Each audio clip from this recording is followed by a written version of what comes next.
Alors, pendant que toutes les personnes se rassemblent autour de nous, là, dans quelques minutes, ça va commencer.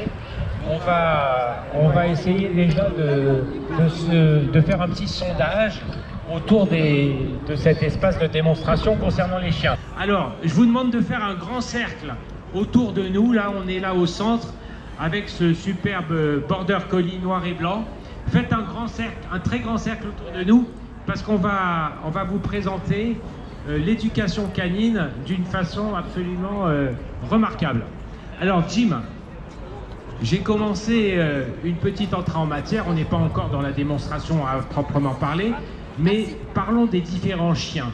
Est-ce que concrètement, en tant qu'éthologue, en tant qu'éducateur canin, est-ce qu'il y a réellement des différences d'aptitude à être éduqué selon qu'on est un teckel, un Boston Terrier, un Beagle ou bien un autre type de chien? Alors c'est ce qu'on aurait tendance à croire, qu'il y a des chiens plus intelligents entre guillemets. Personnellement non, je ne le pense pas. Je n'ai pas encore vu un border collie faire ce que ferait un Jack Russell ou un Beagle ou un berger allemand. Donc question d'intelligence, je n'en suis pas personnellement convaincu. Maintenant, je vais tout mettre en œuvre pour faire travailler le chien selon mes attentes et de manière à ce qu'il puisse s'adapter. Alors, je vous avais promis que Laurent Romeshko serait avec nous, il est avec nous. Alors, Laurent, viens avec nous. Alors, Laurent, je te laisse le micro. Comment s'appelle ton chien? Mocha. Mocha, c'est un chien qui doit être dynamique. Mocha, c'est quasiment café. Et oui, il est assez caféiné, il est assez tonique. Il est obéissant quand il le veut.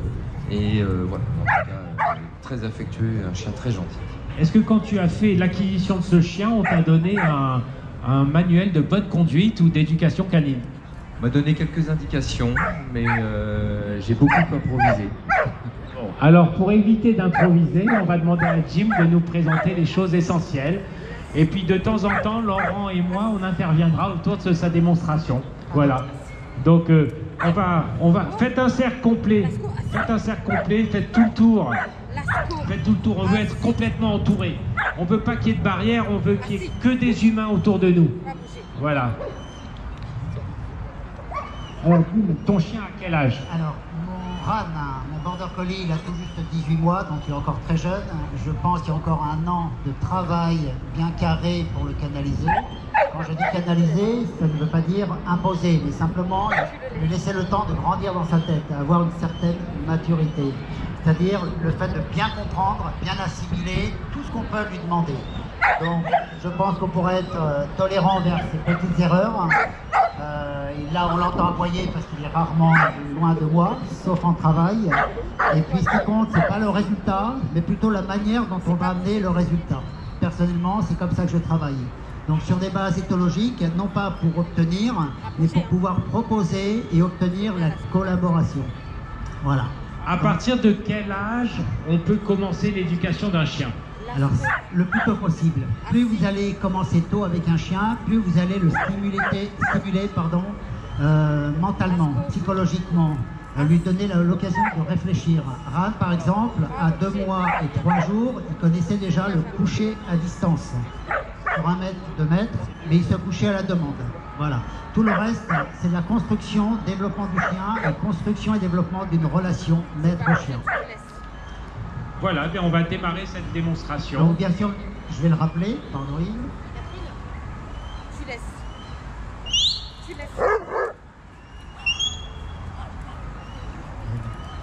Il va falloir ma laisse, s'il te plaît. Voilà. Alors là, Jim, tu utilises un sifflet. Est-ce que tu peux nous dire 2 mots du sifflet et la façon de s'en servir? Alors, j'utilise beaucoup le sifflet de berger. D'abord parce qu'il n'imprime aucune émotion. Il n'envoie aucun signe de ce que je peux exprimer. Tout est de l'apprentissage, du conditionnement. Et puis surtout, ça me permet de travailler sur une très très longue distance. Et avant d'utiliser le sifflet, j'ai dû moi-même apprendre à siffler dedans. Parce qu'au départ, on l'avale, on s'étouffe et on crache dedans. Donc, il faut quelques jours pour s'adapter.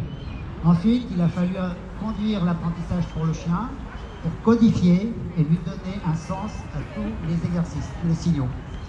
Donc, si par exemple, je lui demande de s'arrêter,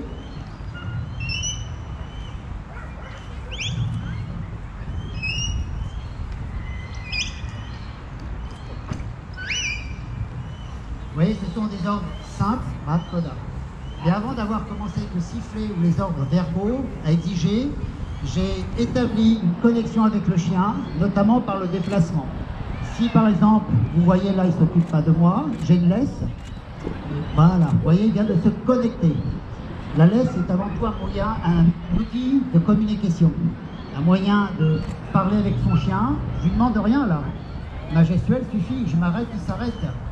Je veux qu'il suive, je n'ai qu'à bouger et il suit. C'est-à-dire j'ai une laisse qui pèse 2 grammes.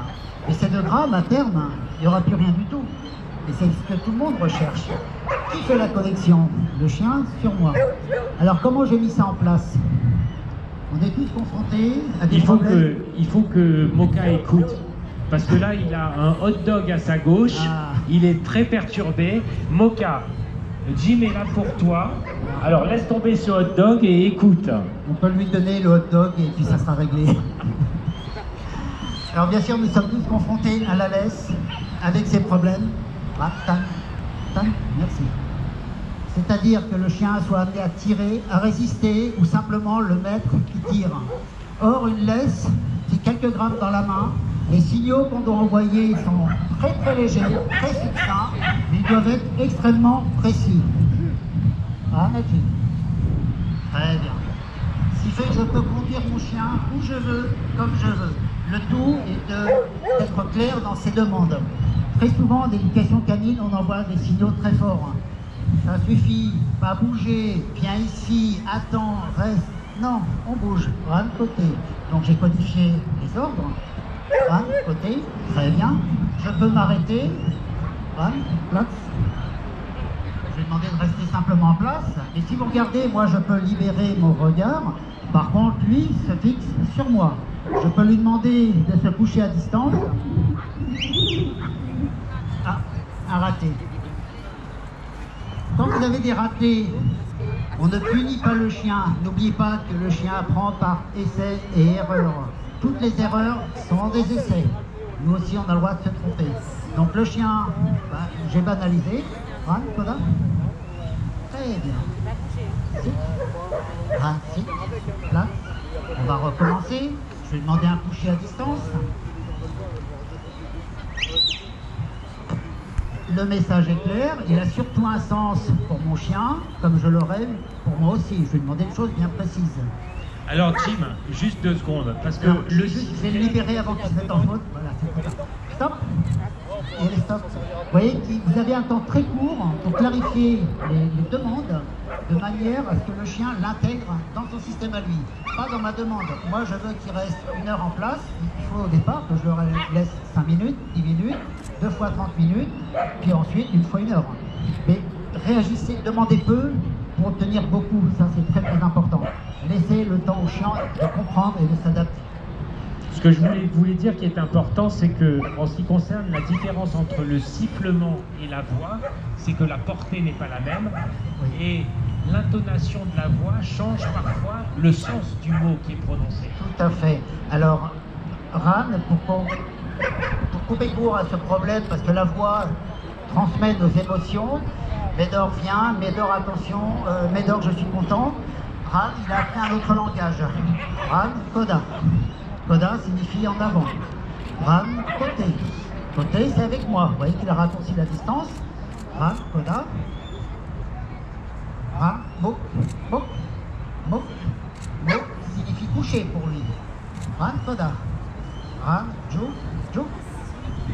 Voilà, Jou signifie pour lui de venir entre les jambes. Alors, ce n'est pas du dressage, c'est juste de la connivence, de la complicité. Moi, ce qui m'intéresse, c'est qu'il soit totalement libre et en totale sécurité. Il n'y a rien de pire que de savoir son chien loin de soi, sans savoir ce qu'il fait, où il est et ce qui peut se passer. Moi, je sais que je ne vais jamais le perdre. Il n'a que 18 mois, mais il fait ce qu'il veut.